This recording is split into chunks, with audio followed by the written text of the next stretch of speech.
સુરતમાં Lions club દ્વારા એક અનોખી પહેલ કરવામાં આવી છે। આજની સદીના વિદ્યાર્થીઓ સાથે શિક્ષકોએ કેમ વર્તન કરવું, વિદ્યાર્થીઓને કેમ સમજાવવા એ બાબતે શિક્ષકો માટે લાયન્સ ક્લબ દ્વારા ખાસ ટ્રેનિંગનું આયોજન કરવામાં આવ્યું હતું।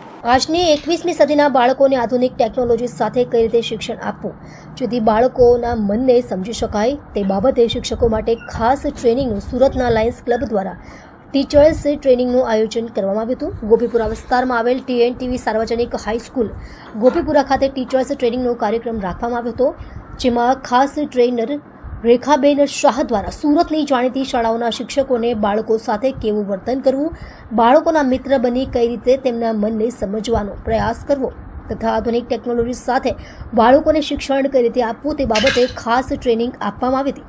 આ કાર્યક્રમમાં લાયન્સ ક્લબના ડિસ્ટ્રિક્ટ ગવર્નર પરેશ પટેલ સહિત લાયન્સ ક્લબના સુરત જિલ્લાના અન્ય સભ્યો પણ ખાસ ઉપસ્થિત રહ્યા હતા, તો સાથે સાર્વજનિક શાળાઓના આચાર્ય અને શિક્ષકો હાજર રહ્યા હતા। આ લાયન્સ ક્લબ દ્વારા આયોજિત ટીચર્સ ટ્રેનિંગ કાર્યક્રમમાં અલગ અલગ શાળાઓના 30 જેટલા શિક્ષકોએ ભાગ લીધો હતો। તો આ સાથે લાયન્સ ક્લબ દ્વારા વિદ્યાર્થીઓ માટે ખાસ વિષયો પર ડ્રોઈંગ કોમ્પિટિશન પણ રાખવામાં આવ્યું હતું, જેમાં વિદ્યાર્થીઓ દ્વારા બનાવેલ ચિત્રોનું પ્રદર્શનનો કાર્યક્રમ પણ રાખવામાં આવ્યો હતો। આપનું નામ? હું Lion Upesh Gandhi, DC peace poster. જી, આજે તેનો કાર્યક્રમ રાખવામાં આવેલો તે કોના દ્વારા રાખવામાં આવેલો? આ કાર્યક્રમ છે પીસ પોસ્ટરનો છે, જેમાં એવું છે કે 11 વર્ષના થી 13 વર્ષના છોકરાઓ માટેની કોમ્પિટિશન રાખેલી હોય ડ્રોઈંગની, અને વિશ્વ લેવલ પર 200 દેશમાં આઈડિયા કોમ્પિટિશન થતી હોય, જે 15 નવેમ્બરે પતતી હોય, અને એનું આજે રિઝલ્ટ માટેનો અમારા એનાઉન્સમેન્ટ માટેનો ગેધરિંગ હોય છે। આ પર્પઝ એ છે કે યુથને આગળ લાવવા માટે, યુથને સમજ માટે, યુથને વિશ્વ શાંતિ માટેનો સંદેશ પહોંચાડવા માટેનો આ કાર્યક્રમ રાખવામાં આવતો હોય છે। જી, આ કેટલા દિવસ આ કાર્યક્રમ થશે અને આનો મુખ્ય હેતુ શું છે?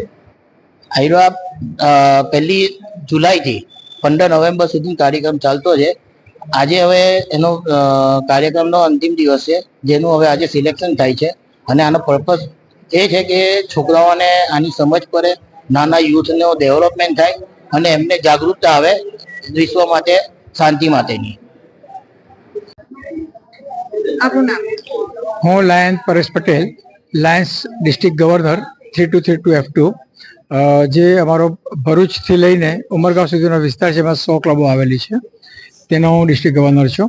અમારી લાયન્સ સંસ્થા, જે લાયન્સ સંસ્થાની અંદર સેવાકીય પ્રવૃત્તિઓ ચાલતી હોય છે, ઘણી બધી સેવાકીય પ્રવૃત્તિઓ કરતા હોય છે, એમાંનો એક એજ્યુકેશનને માટે ટીચર્સ ટ્રેનિંગનો પ્રોગ્રામ ખાસ રાખતા હોય, જેને લાયન્સ ક્વેસ્ટ કહેવાય છે, જે લાયન્સ ઇન્ટરનેશનલ દ્વારા બનાવવામાં આવેલો પ્રોગ્રામ છે કે how to teach the teachers to train the students, એટલે સ્ટુડન્ટ્સોને કેવી રીતે આપણે શીખવાડવું જોઈએ તે બાબતના ટીચર્સોને ટ્રેનિંગ આપવામાં આવે, એક સર્ટિફાઈડ આ કોર્સ છે, અને એઆઈનો પ્રોગ્રામ આજે અહીંયા સુરતમાં ચાલી રહ્યો છે। લાયન્સ સુરત મેઇન દ્વારા આયોજિત કરવામાં આવ્યો છે, જેમાં અમારી વચ્ચે આજે ઉપસ્થિત છે અમારા અમદાવાદથી ખાસ જેના ઇન્ટરનેશનલ નોમિનેટ કરેલા ટ્રેનર રેખાબેન અહીંયા અમારી વચ્ચે ઉપસ્થિત છે, જે તમને વધારે માહિતી આપશે।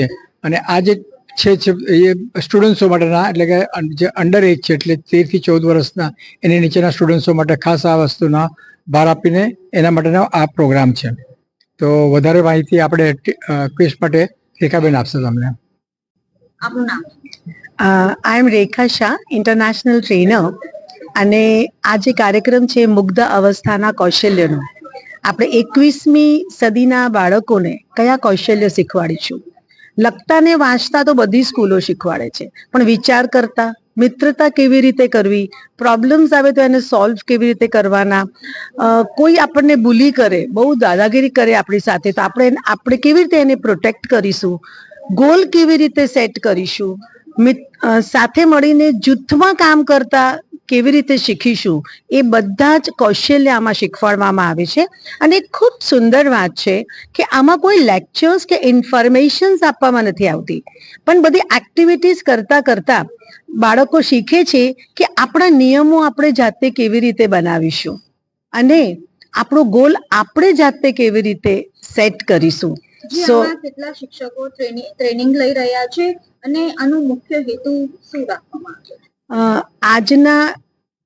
આજનો જો આપણે પાઠ્યક્રમ જોઈએ તો એમાં એવું છે કે આપણે વિષયોને બહુ મહત્વ આપીએ છીએ અને એ જરૂરી પણ છે, પણ વિષયો સાથે સાથે તમે કૌશલ્ય કેવી રીતે ડેવલપ કરશો. બધા સિસ્ટમ આપણી કેવી છે, ભણ્યા, યાદ કર્યું, એક્ઝામમાં વોમિટ કરી, બીજી ક્લાસમાં જતા રહ્યા. પણ જ્યારે એમનું વ્યક્તિત્વ આપણે જોઈએ છે, આપણને એવું દેખાતું નથી કે એમનામાં કયા કયા કૌશલ્ય છે. તો આ કાર્યક્રમ એ ફોકસ કરે છે કે બાળકોમાં કૌશલ્ય કેવી રીતે કરવાના ડેવલપ, અને એના માટે પહેલા શિક્ષકોને ટ્રેન કરવામાં આવે છે. તો પહેલા શિક્ષકો એ કૌશલ્ય ડેવલપ કરે છે, એ સ્કિલ્સ ડેવલપ કરે છે, અને પછી એ લોકો ક્લાસમાં જઈને બાળકોને શીખવાડે છે. આ કાર્યક્રમમાં એક બીજી પણ ખૂબ સરસ વસ્તુ છે, that is school climate committee. આપણે શાળાનું વાતાવરણ હકારાત્મક કેવી રીતે બનાવીશું, ખાલી બાળકો કે ક્લાસરૂમમાં નહીં પણ સ્ટાફ રૂમમાં પણ એટલું જ હકારાત્મક વલણ હોવું જોઈએ, વાલી સાથેનું વલણ પણ એટલું જ હકારાત્મક હોવું જોઈએ. અને હું એમ કહીશ કે આ કાર્યક્રમ એ ખૂબ નેક્સ્ટ જનરેશનની જે આપણી પોપ્યુલેશન છે એમાં ખૂબ સરસ અવેરનેસ કરશે. આઈ સેલ્યુટ લાયન્સ ક્લબ, કારણ કે એ ભારતમાં આ કાર્યક્રમ લઈને આવ્યા છે, અને હું જ્યાં પણ જોઉં છું આઈ હેવ સીન ધેટ કે લાયન્સ ક્લબ પોતાનું તન મન ધન આમાં લગાડી દે છે, અને I really congratulate for this. Thank you.